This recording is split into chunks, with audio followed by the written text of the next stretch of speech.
It's Maxwell House Coffee Time, starring George Burns and Gracie Allen.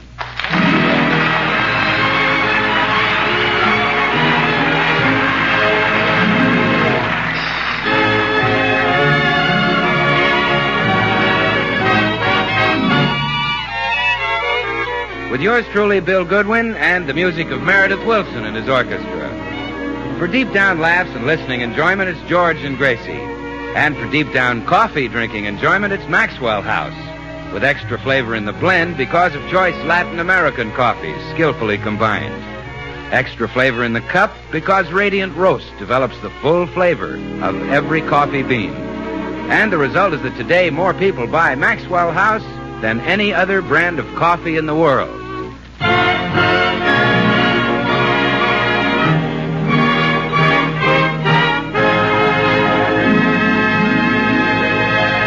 Now let's look in for our first visit of the new year at the Burns home.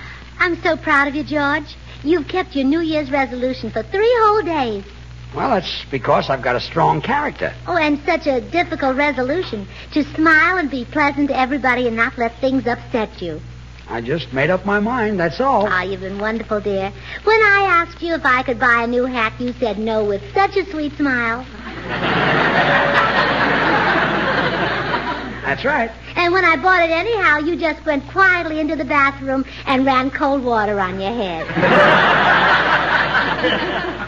Yep, I'm a changed man. Nothing seems to bother you at all. Not even last night's terrible dinner. The soup was too salty, the potatoes were raw, and the chops were burned. It was pretty bad, all right. Oh, yeah. But did you get angry? No. You just took off your apron and said, well, I'll do better next time. Well, I just resolved that nothing will upset me. I'm going to smile no matter what. Well, I'm glad to hear that. Even when I stutter, I smile. Yeah. Oh, George, I have some news for you. What? My mother's coming to visit us. Well, George, where's your smile? I'm smiling. But, George, would you rather my mother didn't come? Well, don't be afraid to tell me. Ours isn't that kind of a marriage. If you don't want her here, just say so. I'll understand. Well, as long as you feel that way, Oh, yeah? Well, she's coming anyway. Look, honey, we don't get along. Your mother hates me. Oh, she does not. There are just a couple of things about you she can't stand. Now, if you changed them, she'd be crazy about you. What couple of things? Your looks and your personality. She's mad about me. Oh, my goodness. All this fuss because my dear, sweet mother wants to visit us. Don't you know that I'm her own flesh and blood? Make it just her blood. When you get her flesh, I'm leaving you. George, I promise you Mama will only stay with us until the painters finish her new house. When will the painters finish? Well, they can't stop painting until the house is built. They haven't built the house yet? Well, they will as soon as they find a lot. You folks haven't even got a lot? Well, you can't buy one without money. And when will they get the money? Papa should get a job any day now. In other words, your mother drops in on us for around 30 years. I'm sorry, Gracie, but it's either your mother or me. If she comes, I go. You mean I've got to choose between my mother and the man I love? That's it. Well, there's only one choice I can make. Naturally. I'm going to miss you, George. You mean Tata? Well, I won't go. I'm not leaving. Well, I'm sure there's room for both of you. We'll fix up the den for Mother. Honey, look. Los Angeles is filled with returned servicemen looking for a place to stay. Now, if we're going to fix up the den, let's fix it up for one of them. Well, are there really a lot of homeless servicemen? Well, just listen to these ads in the morning paper. Discharged soldier needs home for family. Discharged soldier desperately needs room. Discharged soldier must have lodging. Oh, those poor men. No place to live, and the Army has fired them from their nice jobs. Gracie. Oh, George, you go down to the draft board and see if you can get those men their jobs back. Believe me, that they don't want. Just a place to live. All right. I'll tell Mama to stay in San Francisco, and we'll fix up the den for a serviceman. Now, that's the spirit. Gracie, when the den is fixed... Yeah, oh, come in. Good morning, folks. Good morning, Meredith. Hi, Meredith. What's new? Well, I've got a new haircut, George. Went out for one this morning. Well, that's interesting. Yes, I enjoyed it. I usually cut my hair in the house, but it's such a nice day that I went out and cut it in the yard.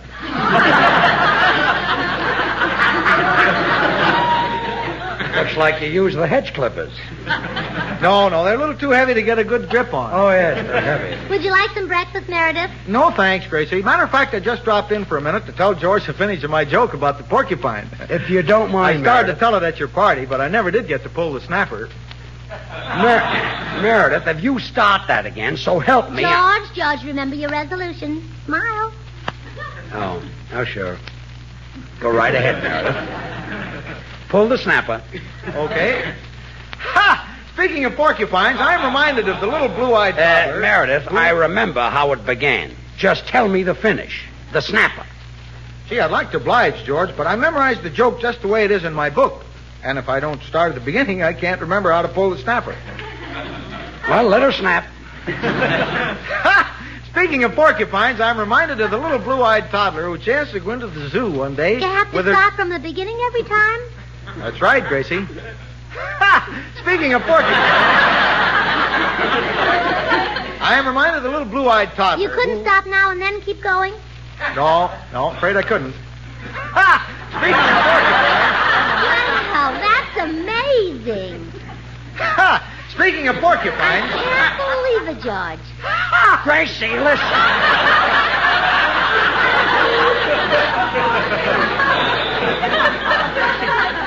Let him finish before the little blue-eyed toddler grows up and gets married. Oh, I'm sorry. I won't say another word, Meredith. Speaking of porcupines, I'm reminded of the little blue-eyed toddler who chanced to go into the zoo one day with her governess. As they passed the porcupine cage, the little tyke was heard to exclaim, "My, what a strange-looking beast. What do you say to that?" interrogated the curious governess. Whereupon the child replied, "Because he has such a...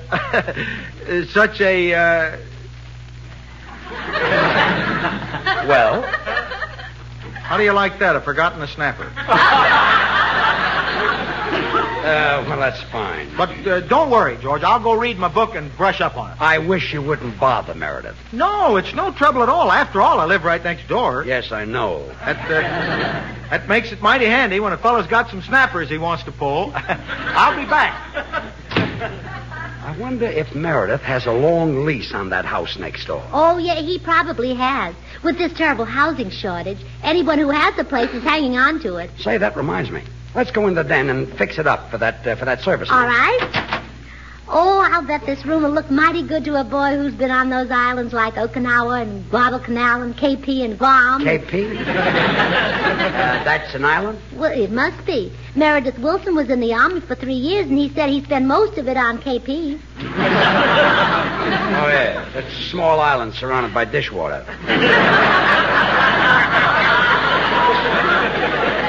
I started to hang these pictures here the other day. Do you think the serviceman will like them? Oh, yes. And I'll run to the market and get some tomatoes to scatter around. What for? Well, I heard dozens of returning servicemen say the first thing they want to do is find a beautiful tomato. Yes, they like vegetables. Just hand me the hammer and nail. Oh, please, George, don't do any hammering. We haven't any iodine to put on your finger. Don't be silly. Give me the hammer. Oh, all right, here. And I'm not going to hit my finger. Who are you calling? Bill Goodwin, to bring over his first aid kit. You're wasting your time. I'm not going to hit my finger. Hello, Bill? Would you rush right over with your first aid kit? George just hit his finger. Ouch! With a hammer.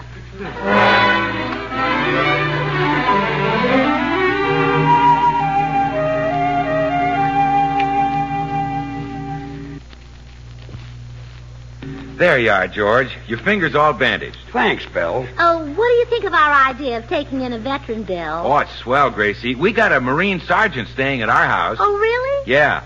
And boy, when they've been overseas for a while, how they love to celebrate. Every night I take the sergeant out and we make the rounds. Well, it's nice of you to do that, Bill. Oh, well, I don't mind, Gracie. She's very pretty. should have known. Well, I don't think we'll have a service woman. It's too dangerous. I wouldn't want her to walk in here, starve for the sight of a man, and find my George. No, she's done her part. We shouldn't let her down now.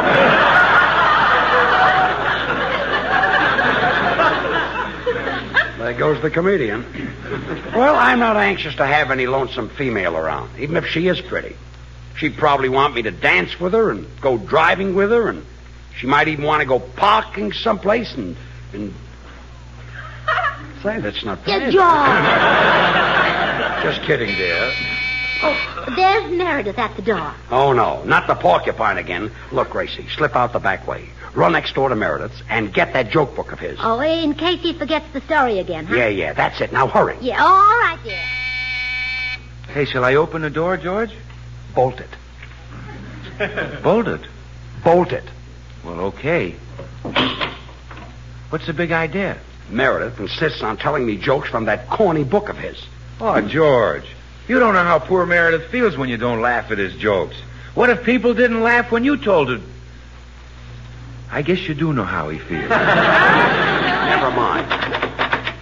Anyone home in there? I'm back with the snapper. Be real quiet, Bill. Maybe he'll go away.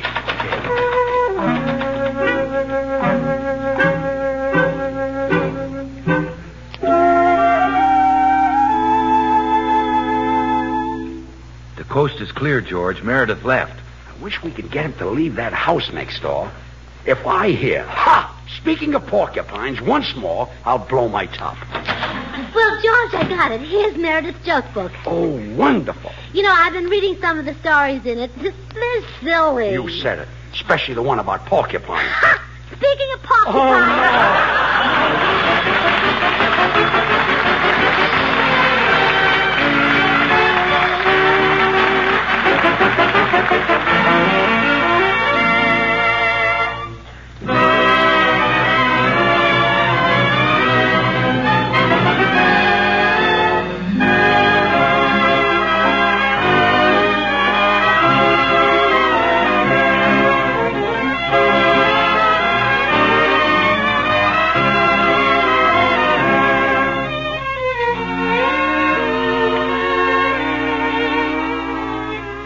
Say, Meredith, don't you think when folks hear that familiar strain, just about everybody knows what you're playing? I'm sure they do, Bill. I think practically the whole world must know the Missouri Waltz.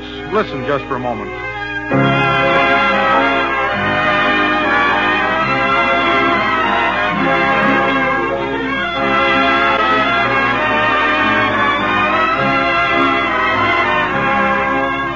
Yes, the Missouri is certainly a name that's just as familiar to American music as the river itself is to the American scene. As you know, the Missouri River is part and parcel of so many names rich in American lore. Why, its headwaters are formed by the Madison, the Gallatin, the Jefferson. Then as it winds across the Great Plains, it picks up the Big Sioux, the Kansas, the Osage, all names so familiar to our American scene. And I can't help thinking, too, how today there's another name that's become part and parcel of our American scene, of so many American homes.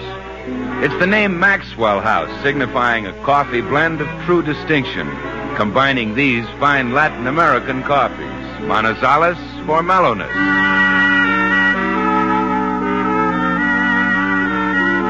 Medellins for richness, other choice Latin American coffees for vigor,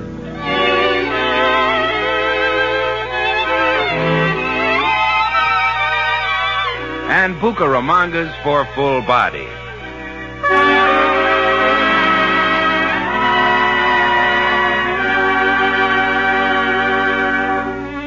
So it's no wonder that the famous name Maxwell House is known all over this great land of ours for full-flavored, fine coffee. Good to the last drop.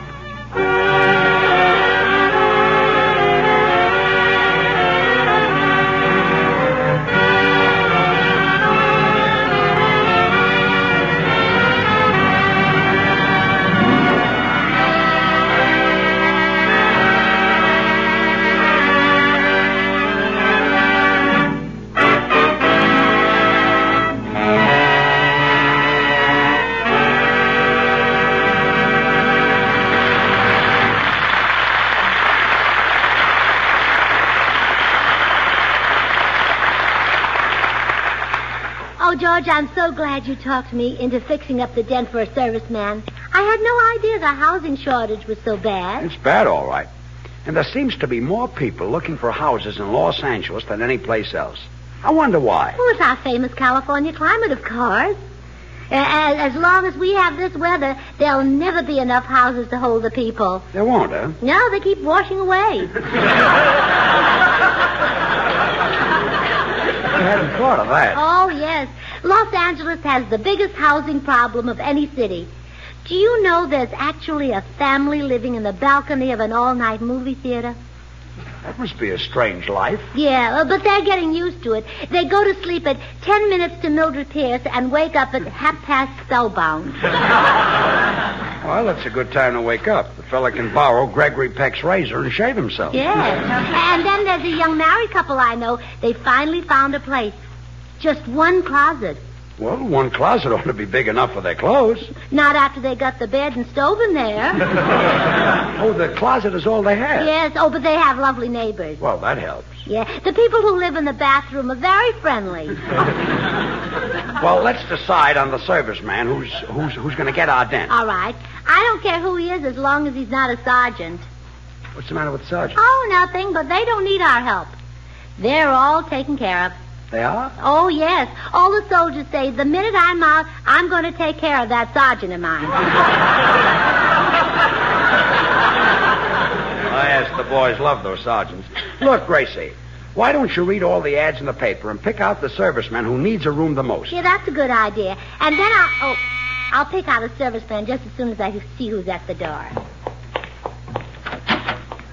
Good morning, Mrs. Burns. Oh, good morning, Mr. Postman. How are you today? In fine fettle, Mrs. Burns. Under my glowing skin, my red and white corpuscles are calling Happy New Year to one another. Oh, how nice of you. You know, I'm sorry I got you into trouble last week by telling you to bring Mamie to our party. I thought Mamie was your wife. No, her name is Bertha, but I usually call her Butch. Oh. And what does she call you? Oh, you're much too young to hear that. Well, when your wife found out about Mamie, I'll bet she really made a fuss, huh? You know, Mrs. Burns, I didn't hear her say one cross word. You didn't? No, I was unconscious for 2 days. Well, you know, it's so unfair the way she bullies you. You're the breadwinner, but she acts like she gave you the roof over your head. If she could lift it, that's where I'd get Well, Mr. Postman, why don't you leave her? it. Where would I go? There's such a housing shortage. Yeah, that's true. We just fixed over our den for an ex-serviceman. My wife's brother, an ex-serviceman, is living with us. But there was no room in the house.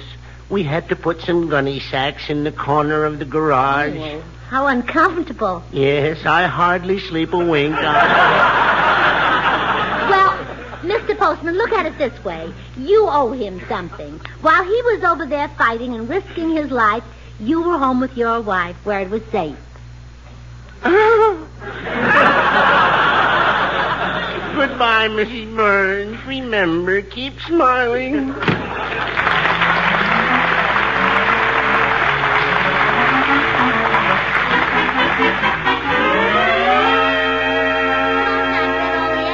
And I found the serviceman who needs a room the most. Good. Now listen to this.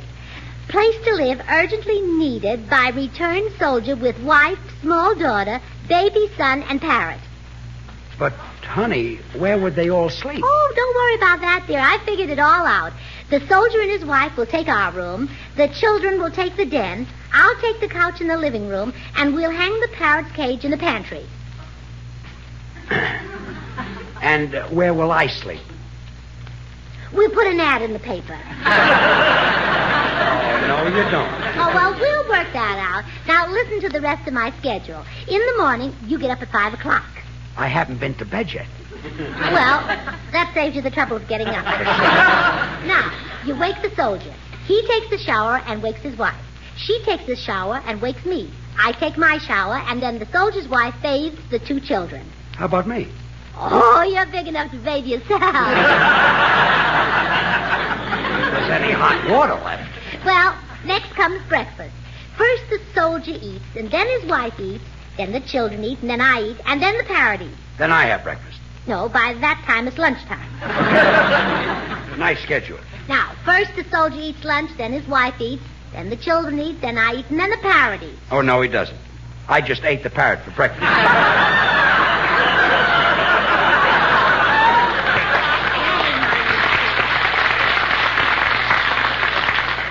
Now, look, honey, as much as I want to help that family, this just won't work. Oh, well, you answer the door. I'll go and try to figure something out. Yeah, do that. Come in. Hello, George. Should have looked first. Say, I was over here a little while ago, but the door was locked. Really? Care to step outside and see if it'll happen again?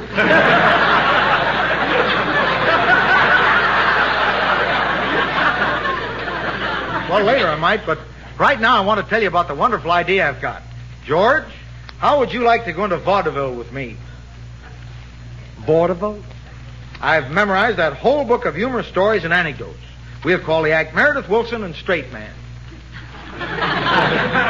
Meredith Wilson and Straight Man. He's the fellow who asked the comedian the question. I know that. I know what he he does, Meredith. You explained that. Well, I think we can make a go of it, George. Vaudeville isn't dead. Well, believe me, this will do it. Meredith Wilson and Straight Man. Yeah. Isn't that too much billing for me? How about just Meredith Wilson and Man? Or Meredith Wilson and Straight? Well, that's okay. Or Straight Meredith Wilson? That's okay, George, as long as they spell Wilson with 2 L's. You know, lots of people think my name is spelled with 1 L, and they go around calling me Wilson. But it's Wilson with 2 L's.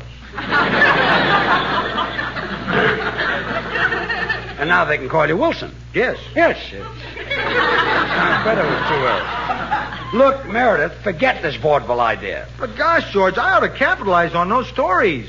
Can you suggest any better thing I can do with my joke book?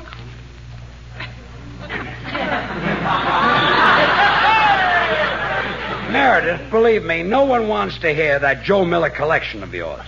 Oh, I made up some new ones myself to sort of sprinkle around among the others. Oh, you got a few sprinklers? Yes.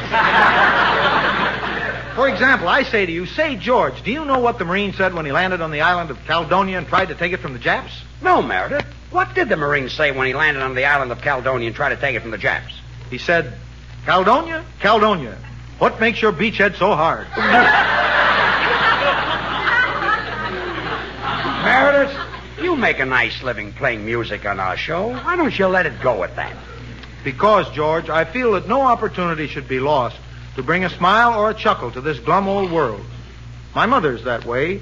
She gave the world something to laugh at.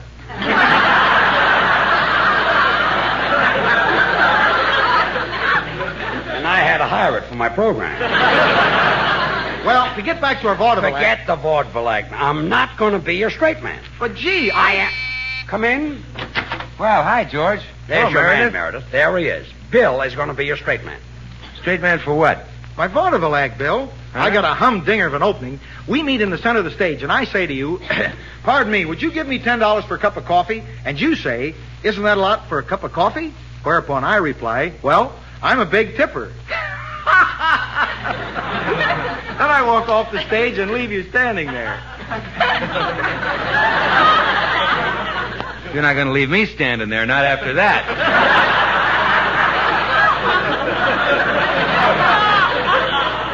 Well, I think we can work that out, but just let's run through the joke and see if you've got it. Pardon me, would you give me $10 for a cup of coffee?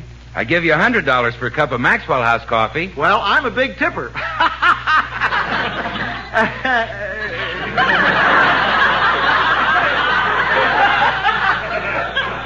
Bill, I don't think it's quite as funny that way.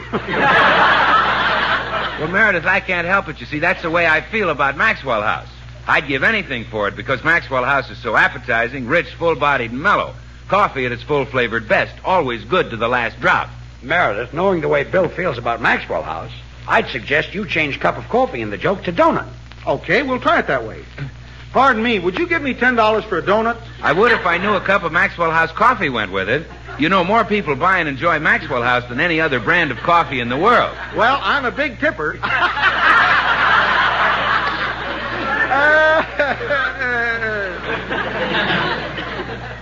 Now, that didn't seem to help it much. I think maybe you're the best straight man, George. Bill, if you don't stop talking about Maxwell House coffee, I'll be back in vaudeville. If I do stop, you'll be back even faster. Look, comedian, why don't you run along and take the jerk with you? Okay, come along, Bill. If Meredith doesn't move out of that house next door, I'll wind up in a straitjacket of all the broken-down jokes. Well, George, I've worked out a new schedule. Oh, new schedule. Yeah. For the serviceman and his family. We'll put the parrot on the back porch, and you get the pantry. How could I sleep in the pantry? Well, you thought it was good enough for the parrot. This may surprise you, Gracie, but men don't sleep like parrots. Have you ever heard of a man spending the night hanging on a bar?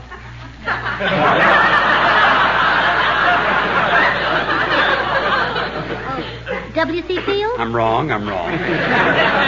Look, honey, I'm not just thinking of myself. The serviceman and his family would be very uncomfortable. Yeah, that's true. Now, I've got a great idea for you. If you can get Meredith Wilson to move away from next door, the serviceman and his family could have that whole house. Oh, George, that's a wonderful idea. Well, sure. Then we can rent our den to one ex-serviceman like we planned. Well, George, I see it all now. I'll go right over and talk to Meredith.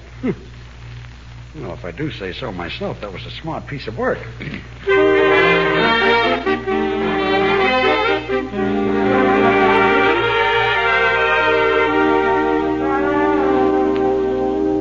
Well, George, I did it. Meredith loved the idea, and he's turning his house over to that veteran and his family. And Meredith is moving out. He's already moved. Gracie, you're a genius. A great, big, gorgeous genius. Oh, I'm not so tall. Now, how can we turn our den over? Now we can turn our den over to some unmarried ex-serviceman. Yeah, well, I've taken care of that, too. He's out front now. Why don't you help him carry his things in? Okay. Can I help you? You sure can, George. You can carry the trunk, and I'll bring my flute. Meredith, what are you doing here? Well, didn't Gracie tell you? I'm the ex-serviceman who's going to live here. What? Yep, and I know we'll get along swell and have a million laughs. Now, look, Now I Meredith. can tell you the snapper of that story. But, Meredith... Speaking of...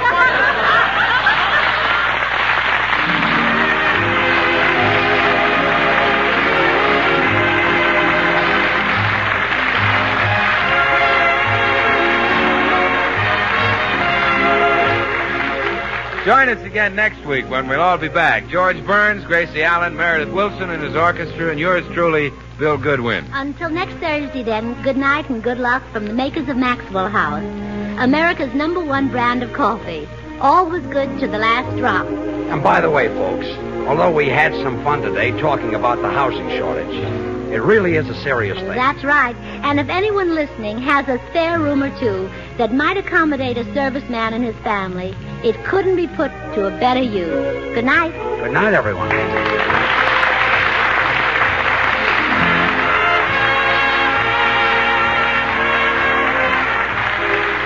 Stay tuned to this station because Dinah Shore's open house is coming on in just a second.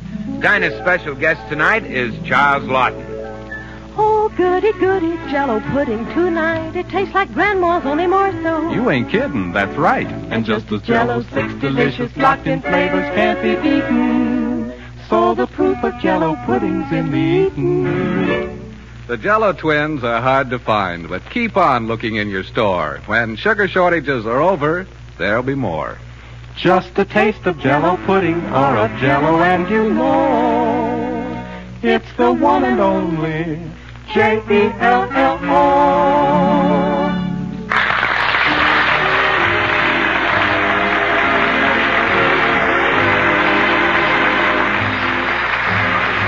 This is NBC, the National Broadcasting Company.